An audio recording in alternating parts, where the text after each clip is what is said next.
మహబూబ్నగర్ జిల్లా అడవి అజిలాపూర్లో అక్టోబర్ 23న జరిగిన మైబూ హత్య కేసును ఛేదించారు పోలీసులు.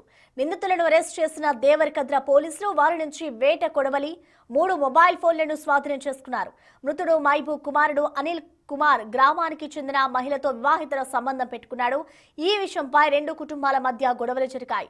ఈ క్రమంలో మనస్తాపానికి గురైన మహిళ భర్త ఆత్మహత్య చేసుకున్నాడు. దీంతో కోపంతో ఆత్మహత్య చేసుకున్న వ్యక్తి సోదరుడు సుపారీ గ్యాంగ్ తో 8 లక్షలకు ఒప్పందం చేసుకున్నాడు. రెక్కీ చేసి పథకం ప్రకారం మైబూను హత్య చేసింది ఆ గ్యాంగ్.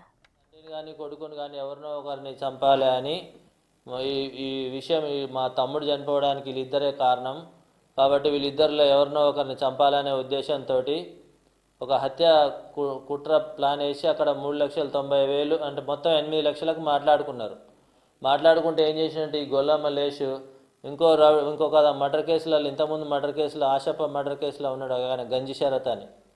గంజి శరత్ దగ్గరికి వెళ్ళిండు.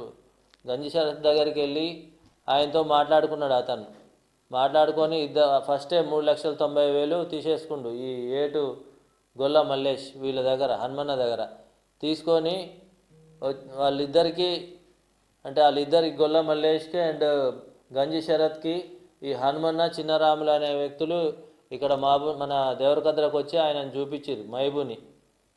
అనిల్ చంపుదామని చూస్తే అనిల్ ఇక్కడ లేడు, హైదరాబాద్లో ఉన్నాడు, ఈజీగా ఇక్కడ లోకల్లో ఉన్న వ్యక్తి తొందరగా దొరుకుతాడని ఈ మైబూని చూపిస్తే మైబూ రాత్రిపూట డైలీ ఇక్కడికి హమాలి పనికి వచ్చి డైలీ పోతుంటే అది చూసి కాపు కాసి స్కూటీ మీద ఇద్దరు పోయి అంటే A2 A3 Golla Mallesh and గంజి శరత్ వీళ్ళిద్దరు చెరొక వేట కొడవలు స్కూటీ మీద పోయి ఆడ అడ్డగించి అంటే ముందే పోయి ఈయన వస్తాడని తెలిసిపోయి ఆ కాలువ దగ్గర కాపు కాసి వస్తుంటే ఆయన పట్టుకొని వేట కొడవలతో వెంబడించి నరికి చంపడం జరిగింది.